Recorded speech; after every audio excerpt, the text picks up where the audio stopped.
Bonjour, Gilles, ici pour actualité-dvd.com. Je vous parle du DVD de Trois mondes.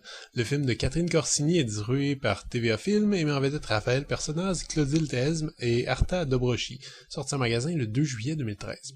La vie de trois personnes bascule en même temps à cause du même accident. Un jeune homme bien à l'aise financièrement, Al, renverse un homme par une nuit un peu trop arrosée avec des amis. Juliette a tout vu de la scène et décide de contacter Vera, une jeune immigrée sans papier et épouse du blessé. Faut saluer l'audace de la réalisatrice Catherine Corsini, disons qu'au 21e siècle, dans un paysage cinématographique français qui fait la part belle à la vitesse, aux mises en scène hyper stylisées, voire léchées, au scénario ludique et au montage dynamique, de faire un drame moral à l'ancienne, c'est pas un choix évident.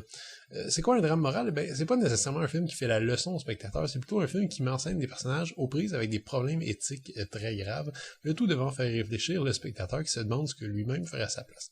C'est un genre qui était assez prisé dans les années 70 et quelques petites pépites ont quand même refait surface au cours des décennies suivantes. Je pense notamment à l'excellente Changing Lanes avec Ben Affleck et Samuel L. Jackson, qui malgré une finale un peu bâclée offrait pas mal de stimulants pour le cerveau. J'ai rien contre ce genre de film à la base, mais ça me rend quand même un méchant scénario béton pour capter mon intérêt parce que je décroche dès qu'un personnage agit de façon un petit peu absurde. Malheureusement, c'est pas mal ce qui est arrivé pendant mon visionnement de Trois mondes. Je dis tout de suite que le film a quand même un paquet de qualités et qui va plaire sans doute à pas mal d'entre vous, surtout si vous aimez les films français et incluant leur abondance d'engueulades bien senties. Le récit reste bien rythmé, les personnages sont intéressants et très distincts et surtout les performances sont de tout premier ordre. Le premier trio d'interprètes, Raphaël Personnaz, Clotilde Esme et Arta Dobroshi, sont assez uniformément excellents et même les seconds rôles abondants sont absolument irréprochables.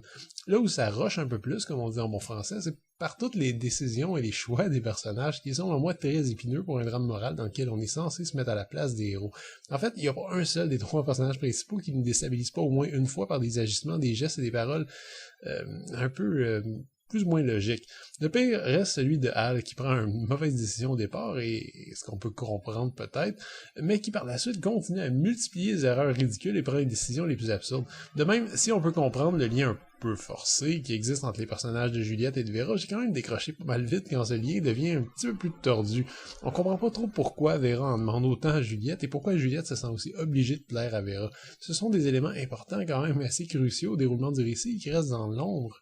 Je suppose que les interprètes ont une petite idée de ce qui influence les agissements de leur personnage, mais nous, on doit l'imaginer. J'aime bien, en tant que spectateur, qu'on me laisse aussi faire une partie du travail, qu'on garde des zones d'ombre dans une histoire, mais j'aime aussi et surtout sentir que l'auteur de l'histoire connaît les réponses. Dans ce cas-ci, j'en suis pas si sûr.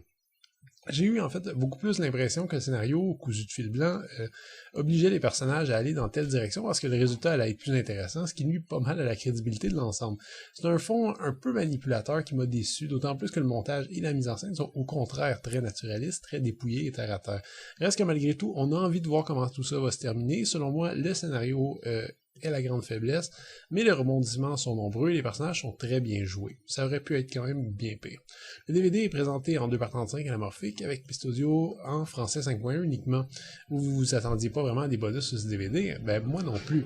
Et il y en a pas comme de fait. Pas de surprise ici, vous achetez le DVD, vous achetez le film et c'est tout. Trois mondes ont le mérite de s'attaquer à un récit qui laisse toute la place aux personnages, et ils sont bons, en plus d'être parfaitement joués par trois excellents acteurs. Malheureusement, les ficelles du scénario sont visibles à plusieurs moments et obligent plusieurs personnages à agir de façon plus ou moins crédible. Je reste déçu par le film parce que j'espérais quand même un traitement plus rigoureux, un peu moins mélodramatique. Si vous vous intéressez au cinéma français, particulièrement les drames des années 70 ou 80, jetez-y quand même un coup d'œil, l'œuvre vaudra pour vous un petit détour. C'était Gilles, merci, bon visionnement.